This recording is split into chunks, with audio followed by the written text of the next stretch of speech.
fof dabbo e gorko gonɗo ɗo e gonɗo caggal leydi ha tengte bandira men taw kadi ko Afrika Pulaar en calmini yimɓe en calmini mawɗo galle o ko kewi ko hunde yande bani men debbo mo ganduɗa leydi ndi fof wattaki ɗum présenté holi yon woni Maymouna Ndour Faye hunde nden no ganduɗa yimɓeɓe piniri hande e mettere piniri e jahle piniri e kulol nde tawno ko yane makko ko jombani hay goto hankkante leydi ndi kono noon ko Pulaar wiyata ko heewi fo rufat ɗum ɗo ko hunde nde o ɓooyno woytade nde o ɓooyno jirtinde yimɓeɓe omo heɓode menace omo wiya hunde kala kadi enen foof wonɓe réseaux sociaux ji eɗen gandi Maymouna Ndour ko neɗɗo batteɗo menace tout le temps peut-être ɓe jaggano ɗum est ce que ko hunde gonɗude walla ko yiddamo nanede walla tinede kadi eɗen gandi Maymouna wona inde yeylto hankkandi par ce que leydi ndi ala majju ɗum national et international debbo jaaɗo dadi golli warñi ha waɗi ko wayni hande kala mo arani ɗo e leydi ndi haali ɗo sikkata ko nanataki wadde ko debbo poɗɗo wallede debbo poɗɗo daranede debbo poɗɗo gollidede poɗɗo yaade poɗɗo kadi renede mbirni hisa nde tawno ko jogui ko o jogani ɗum ko leydi ndi so hisi yimɓeɓe kisat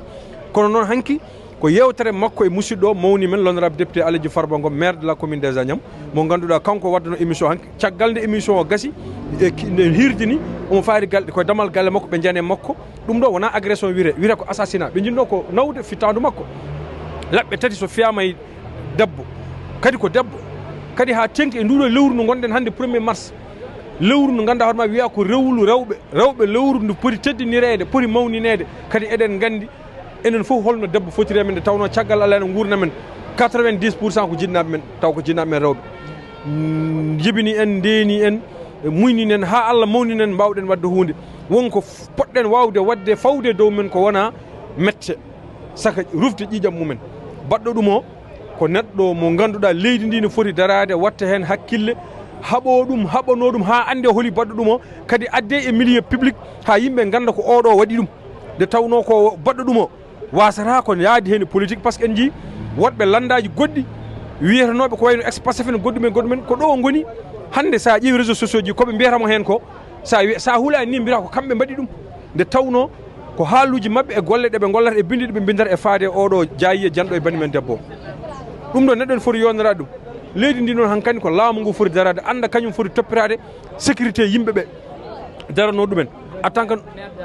non aɗa andi Aladji Farba Ngom so tawi ka jiɗɗo nanede leydi walla dille ma keewa koma kaala haala makko nde jiiɗa walla naneɗa woni hen cikkata so kalani haala makko tan godani leydi walla mbaɗani politique kono eɗen gandi Aladji Farba Ngom darde mum e golle mum e haqillantagal mum wonko woni e ɓerde mum ko wona gueɗe bolle puyɗe ha tengti yewtere mabɓe hanki no wayi wadde fayida no fayi hanki martodinde e leydi ndi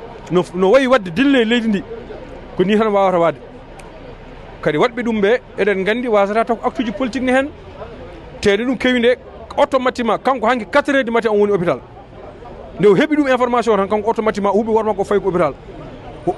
tawoyde bani ko debbo hollude ɗum ɗeɗe metti hollu ɗum ko kewi ko musiba janɗo e mum o yani koye makko nde tawno koye ɓesgu makko jaa koye hoore makko jaa